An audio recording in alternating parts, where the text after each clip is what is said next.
Let's rock.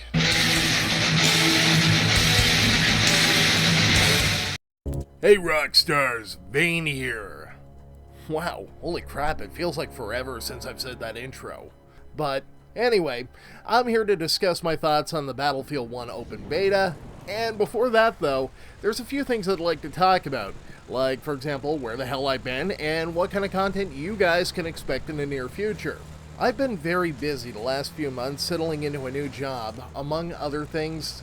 That's one reason why uploads have become less frequent. Another reason is that I've been hit with somewhat of a creative roadblock lately, and haven't had really a clear idea as to what kind of content I want to produce. I enjoy doing game reviews, of course, but I really want to branch out into something else. So that's why I'm starting a brand new monthly series in the near future. If you guys follow me on Facebook or Twitter, then you already know that I've hinted about this in recent posts, but I'll explain in greater detail what this new series entails. I miss the days of R3K Gaming, R7260X Gaming, and the list goes on, you guys know. I'm actually planning on reviving that kind of a concept, but it's going to be a bit different. It's not going to be a series that focuses on the performance of an individual graphics card this time around. Instead, the series will focus primarily on the performance and optimization of PC games, while I give a brief overview of each game featured in each episode. So it's basically the same idea, except with less emphasis on the graphics card that I'm using to demo each game. Speaking of graphics cards, I'll be starting this new series in a few weeks because in the very near future, I'm actually getting my hands on an MSI GeForce GTX 1070 Gaming X Edition. And I'll be kicking off the new series with that card. I'm guessing a lot of you are actually kind of shocked that I'm going NVIDIA after all this time, but truth be told, I've never been an AMD fanboy or an Intel fanboy or even an NVIDIA fanboy. I really don't have any bias to one brand or another. The only reason that I've leaned heavily towards AMD in the past is because their components are generally cheaper and more accessible. But now I'm going NVIDIA for the horsepower. I honestly cannot stand the fanboy mentality. I've always gone with whatever brand suits my needs, not whatever brand I'm loyal to.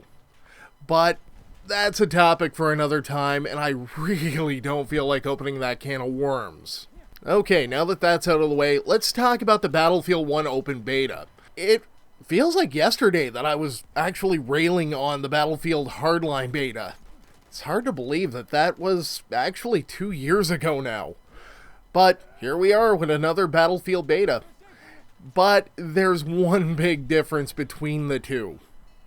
I didn't buy Battlefield Hardline, but I know, for a fact, after playing Battlefield 1's open beta, that I will be buying this upon release.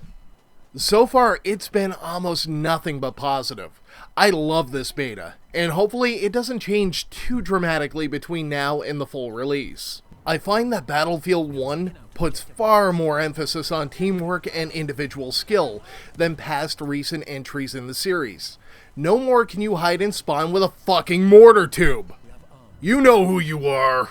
It forces you to play the objective with your team, if you want any hope in hell of doing well in any given match. All classes seem to be very well balanced and have their own set of pros and cons. Assaults are good for close quarters, but can easily be outmatched in medium to long range. So it's very much the paper, scissors, rock style that we've seen in recent games like, for example, Overwatch.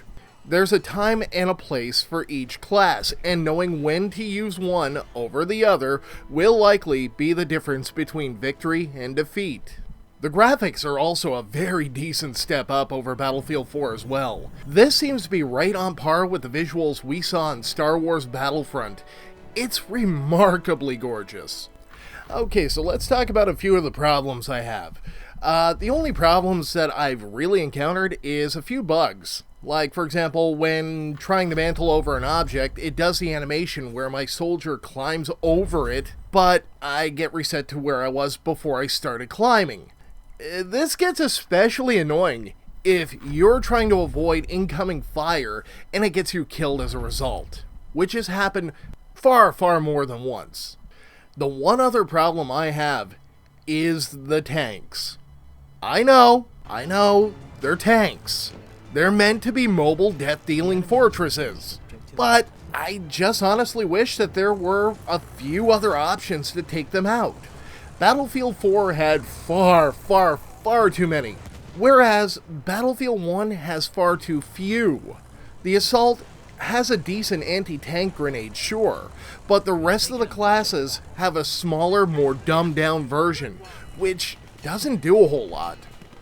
If you want proof that tanks are nearly unstoppable in the right hands, just look at the footage playing right now. I don't consider myself a great Battlefield player by any stretch, not like Level Cap or X Factor or Jack Frags, but even I was able to go 29-0 in one round and 23-0 in a separate round using just the heavy tank for the entire match.